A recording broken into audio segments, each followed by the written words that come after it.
Assalamualaikum warahmatullahi wabarakatuh. Welcome to my channel. Balik lagi dengan Om Good. Di channel kali ini Om Good akan memberikan tutorial yang ada di Microsoft Word, khususnya masih di menu Home ya. Di grup paragraf ini. Pertama Om Good akan kenalkan tentang ballet. Ballet ini adalah berisikan apa? Di ballet ini berisikan simbol-simbol. Jadi ketika kita ingin membuat suatu simbol pada teks, maka teman-teman bisa klik ballet di sini. Ini banyak pilihannya. Gitu ya, ada yang menggunakan checklist, bulat, gitu ya. Ada juga yang seperti ini. Ya, silahkan teman-teman nanti bisa menggunakannya. Di sampingnya ini adalah numbering. Numbering itu ya untuk membuat suatu list number, penomoran begitu. Misalnya Pancasila, misalkan ya, Pancasila. Kemudian di sini satu. Nah, untuk satu ini kita bisa menggunakan numbering ini. Kita klik saja pilih satu gitu kan. Ketuhanan yang Maha Esa.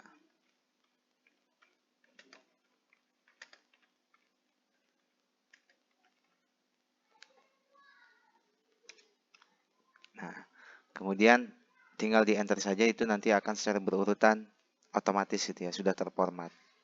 Itu fungsi daripada ballet. Kemudian yang di sampingnya juga sama, multiple list juga sama. Lalu di samping daripada itu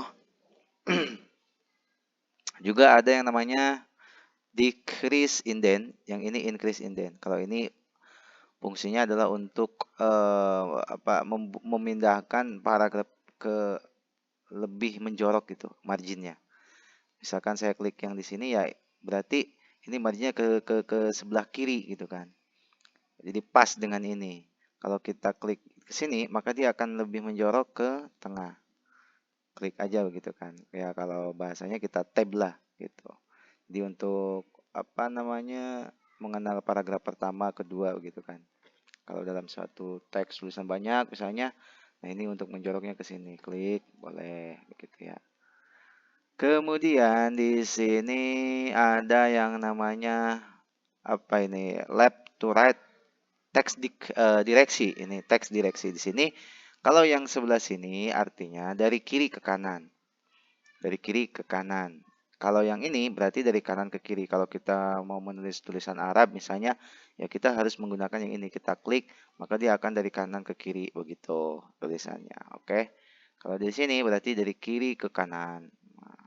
Kemudian di sini ada juga yang namanya short. Short ini untuk apa? Kalau short itu biasanya kalau kita membuat absen misalkan ya. Di sini nama, di sini tanggal aja deh, tanggal. Tapi di sini saya fokuskan untuk nama, misalkan di sini namanya Subhan. Di bawahnya Dinda. Oke, terus di bawahnya lagi ada Anis. Nah, ini kan tidak berurutan ya secara abjad, ini tidak berurutan. Bagaimana Pak? Saya pengen misalnya Om Good ini yang Anis ini ada di awal karena harus sesuai abjad A B C D. Oke. Caranya adalah kita klik di sini, kursornya simpan di paling awal, kemudian kita blok, klik kiri, tahan, kita blok ke bawah, lalu, kita blok ke sini, lalu kita klik aja shortnya. Di sini kita klik short sekali, tring, oke. Kemudian di sini kalau ascending itu dari A sampai Z, kalau descending itu dari Z sampai A nanti urutannya. Saya pilih yang ascending, karena saya pengen yang Anis ini ada di awal. Gitu. Kita klik OK saja. Kemudian ini udah secara otomatis akan berpindah. Anis. Setelah huruf A apa? A, B. B nggak ada di sini nama B. Ada juga nama D. Oke, Dinda. Betul. Setelah D terus dan seterusnya. Dari A sampai Z seperti itu. Oke. Apa lagi ya? Oh ini. Di bawah yang ini ya. Line dan paragraf spasi.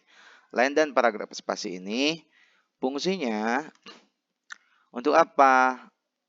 Ya agar jarak antara baris awal dengan yang baris keduanya itu kita bisa atur di line dan paragraf spasi. Misalkan di sini misalnya ada teks tulisan banyak begitu ya. Kemudian di sini, nah ini antara jarak teks yang pertama dengan yang kedua ini ingin diatur jaraknya, misalnya jarak spasinya, line-nya gitu ya. Kita klik saja di sini.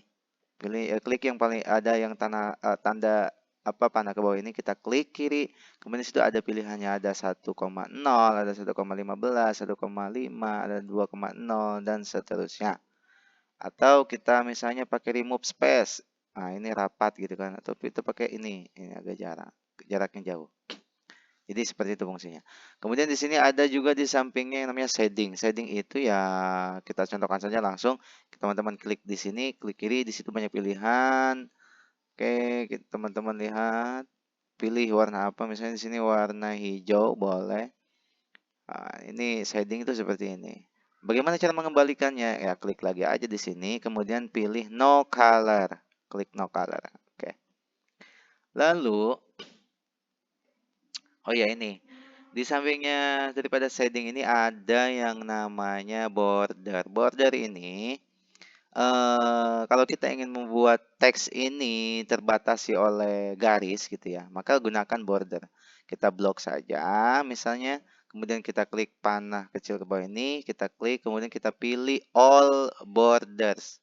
Kita klik all borders. Oke, nanti ini sudah terbatasi oleh garis-garis. Selanjutnya, kalau mengembalikannya bagaimana? Ini kembalinya harus diklik lagi ini, klik kiri, kemudian pilih no border, klik OK. Oke teman-teman, saya rasa cukup dulu ya sampai di sini. Mudah-mudahan tutorial kali ini bermanfaat bagi teman-teman semua. Terima kasih. Assalamualaikum warahmatullahi wabarakatuh.